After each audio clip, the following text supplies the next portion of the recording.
BioWare is falling apart after a series of failed games with key executives leaving the company and rumors swirling about possible shutdowns at BioWare Edmonton. The company that once brought us iconic gaming franchises like Mass Effect is struggling to stay afloat in 2025, and with the non-stop layoffs at the company, they have completely eroded their foundation and alienated much of their core fan base by abandoning the soul of their older games in favor of chasing political trends that just don't work in the RPG space. So let's talk about their latest failure, Dragon Age the Veilguard. This game was supposed to be BioWare's major comeback, their first big release after their failed venture into the live service genre with Anthem back in 2019. Instead, it turned out to be one of their most spectacular failures, with the game's director, Corinne Bush, officially leaving the company in the wake of its disastrous release. She left with an email saying, "Hard to believe I'm writing these words, but here it goes. It's time for me to say goodbye. Today is my last day at BioWare and EA." As the fourth installment in the franchise and a sequel to the masterpiece that was Inquisition, Veilguard failed to meet fans' expectations and barely made a dent in BioWare sales charts. Costing over $200 million to develop and taking over 10 years to make, the game was plagued by lengthy delays,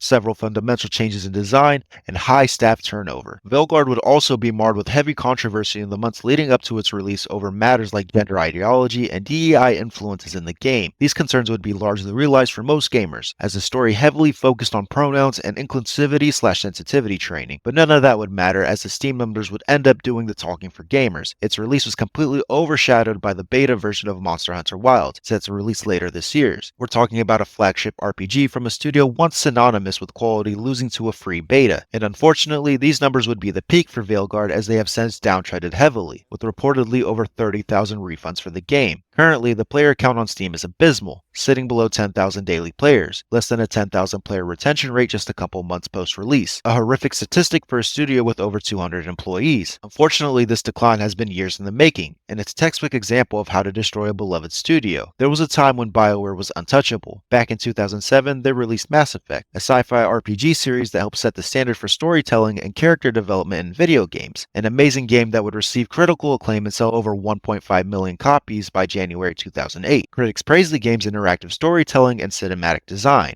It set the standard for what BioWare could do going forward. This would be followed by Dragon Age Origins in 2009, a dark and gritty fantasy epic that put players in control of an entire world, an amazing open-world RPG that topped Steam's sales charts in November that year. By February 2010, EA announced that more than 3.2 million copies of the game had been sold, making the Dragon Age franchise a massive success among players. These games weren't just popular, they were cultural phenomena. They inspired fan art, fan fiction, and even cosplay. BioWare's name was synonymous with quality, and their games were must-play experiences. But then, something changed. BioWare started chasing trends instead of setting them. They stopped focusing on what made their game special and started pandering to the modern audience. They tried to make games that appealed to everyone, and ended up appealing to no one. The failure of Veilguard is just the latest chapter in a story that's been unfolding for years. And it's heartbreaking to see, because BioWare used to be one of the best. They used to be the studio that everyone looked up to, the studio that set the bar for what RPGs could be. Now, they're a cautionary tale. So where does BioWare go from here? Can they recover from this, or is this the end of the road? Honestly, it's hard to say. If they want to survive, they need to take a long, hard look in the mirror. They need to figure out what made their older games so special and get back to their roots. They need to stop chasing trends and start making games that are true to their vision. And most importantly, they need to rebuild trust with their fans.